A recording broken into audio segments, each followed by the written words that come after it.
तो वहाँ पर क्या होता है, गैस प्रोड्यूस होता है और उस गैस की वजह से हम लोग उससे खाना बना सकते हैं, बायोगैस होता है और उसका हम लोग यूज़ किचन में करते हैं। तो ये जो प्रोसेस होता है, यहाँ पर ऑक्सीजन का प्रेजेंस नहीं रहता है, वो बिल्कुल टैंक ढका हुआ रहता है और बहुत ही प्रेशर में वहाँ पर गैस प्रोड्यूस होता है।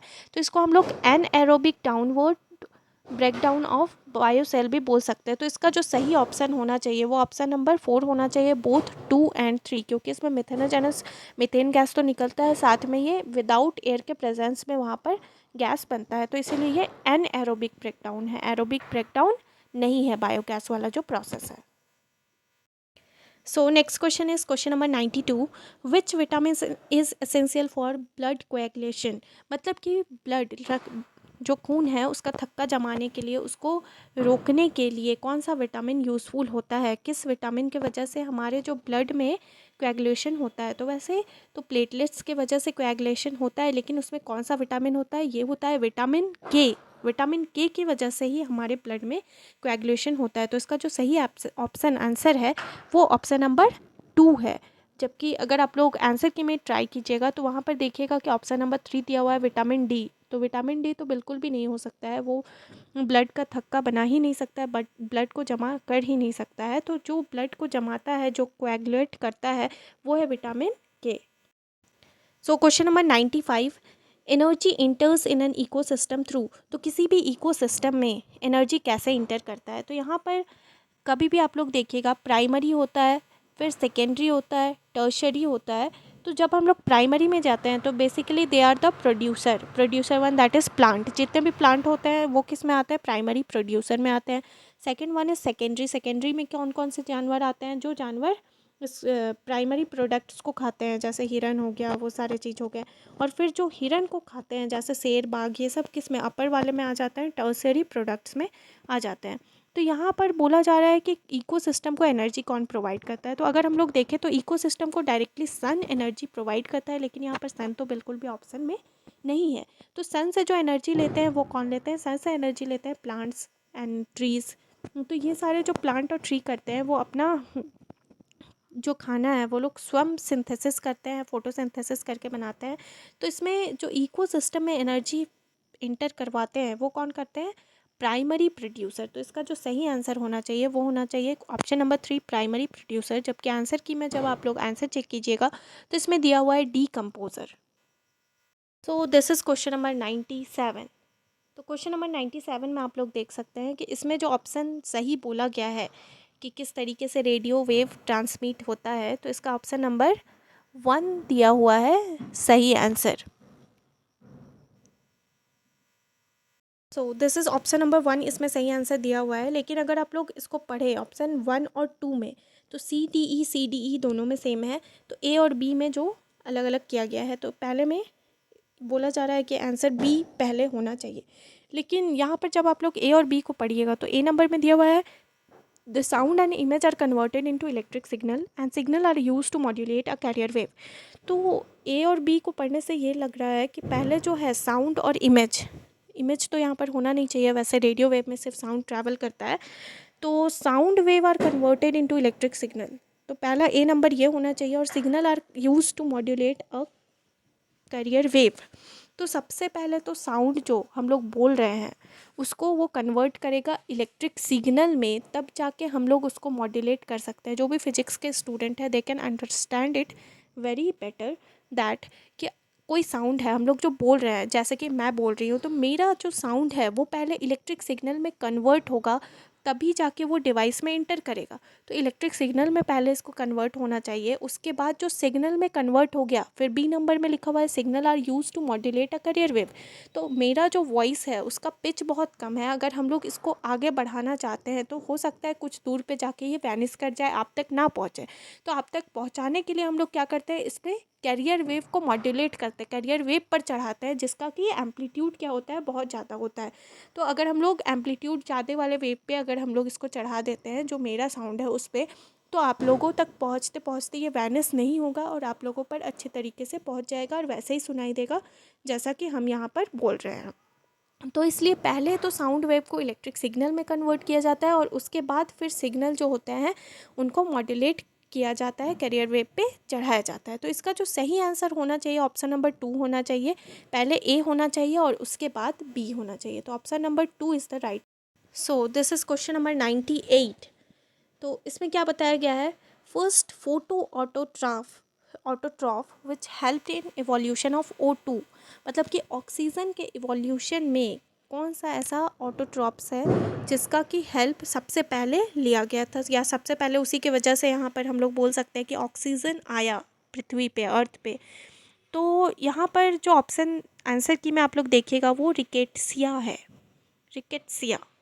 एंड मेरे अनुसार तो साइनोबैक्टीरिया होना चाहिए, क्योंकि समुद्र के किनारे जितने भी कोरल आइलैंड्स होते हैं तो वहाँ पर जो साइड में रॉक्स रहते हैं वहाँ पर जो समुद्र की लहरें आते हैं तो लहरें आकर उस पर टकराते हैं और टकरा के फिर क्या करते हैं उसको, वहीं पर बहुत सारे साइनोबैक्टीरिया पाए जाते हैं। तो साइनोबैक्टीरिया क्या करते हैं, एयर के बबल्स बनाते हैं, तो जिस वजह से वहाँ पर O2 का इवोल्यूशन होता है। तो इसका जो सही आंसर है वो साइनोबैक्टीरिया होना चाहिए, but I don't know why it is rickettsia. Rickettsia से तो कुछ डिजीज़ हो जाते हैं। तो बायो के जो स्टूडेंट है they will give their opinion. मेरे अनुसार यहाँ पर साइनोबैक्टीरिया होता है, क्योंकि ये तो कन्वर्ट करते हैं O2 में। So that is the last question of this video, that is question number 99। तो इसमें पूछा गया है कि दो स्टेटमेंट दिया हुआ है, इनमें से कौन सा सही है कौन सा गलत है ये आप लोगों को बताना है। तो पहला जो स्टेटमेंट है, sound wave travel over 17 time faster through steel than through air, मतलब स्टील में साउंड वेव बहुत तेज़ी से दौड़ता है एयर के कंपैरिजन में।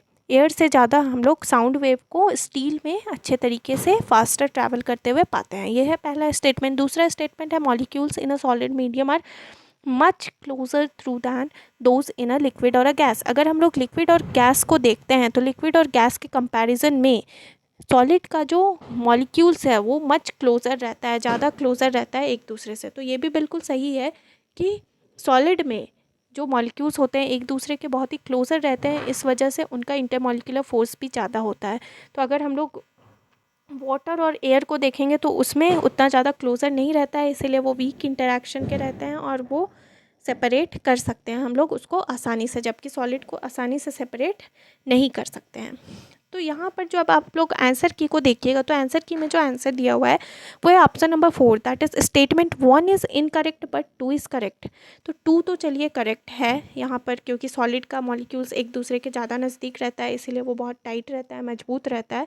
लेकिन जब आप लोग स्टेटमेंट 1 को देखिएगा, sound wave travel over 17 times faster through steel than through air, मतलब एयर से ज़्यादा फास्ट स्टील में ट्रैवल करता है। तो ये बिल्कुल सही है। क्यों ये सही है, जब आप लोग स्कूल में पढ़ते होंगे तो उस समय आप लोगों को ये याद होगा कि एक एक्सपेरिमेंट रहता था कि एक रॉड है, वाटर है और एयर है। तो जब हम लोग रॉड के एक साइड पे आप लोगों को कान लगाना है और एक साइड पे हैमर से मारना है, तो जब आप लोग हैमर से उस चीज़ को मारिएगा तो आप लोग का जो कान है दूसरे साइड में, वहाँ पर आप लोगों को आवाज़ जो सुनाई देगा वो बहुत ही ज़्यादा तेज़ से आवाज़ सुनाई देगा और वो तुरंत आवाज़ सुनाई देगा। जैसे ही आप हैमर मारिएगा रॉड के दूसरे एंड में आपको सुनाई दे देगा, लेकिन जैसे ही हवा में आप हैमर मारते हैं तो हवा के दूसरे एंड में आपको उतने तेज़ी से उतने तुरंत नहीं सुनाई देगा।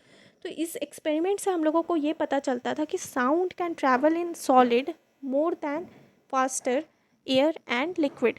तो सॉलिड में सबसे ज़्यादा ट्रैवल करता है साउंड वेव, सेकंड फिर वाटर में, और सबसे कम वो लेस ट्रैवल करता है इन एयर में।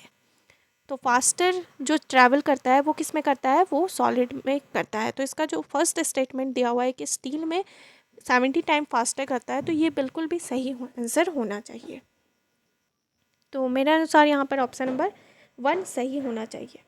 तो इसमें जो मैंने क्वेश्चन डिस्कस किया, तो जो भी मुझे जो क्वेश्चन मिला था इसमें जितने भी आंसर्स गलत थे मैंने उसी का ट्राई किया है। लगभग 30 क्वेश्चंस हैं, 30 क्वेश्चन ऐसे हैं जो कि गलत लग रहे हैं।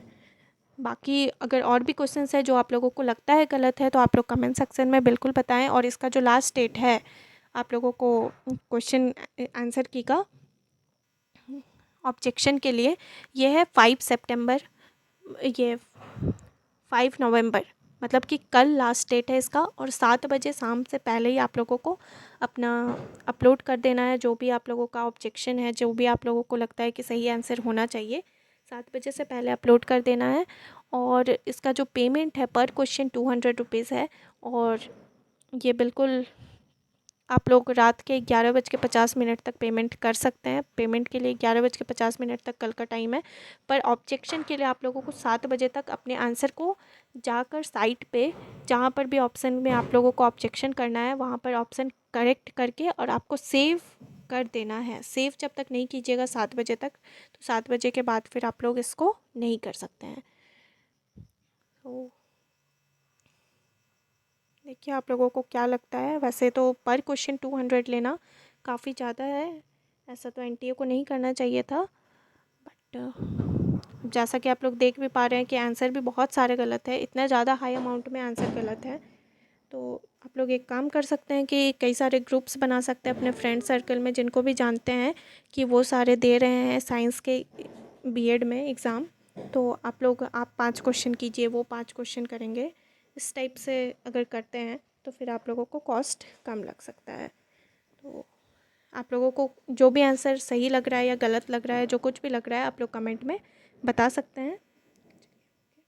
और आंसर सेव करने के बाद आप लोगों को एक फॉर्मेट भी आएगा, जिससे आप लोगों को पीडीएफ अपलोड करना है कि किस सोर्स से आप लोगों को लगता है कि ये सही है।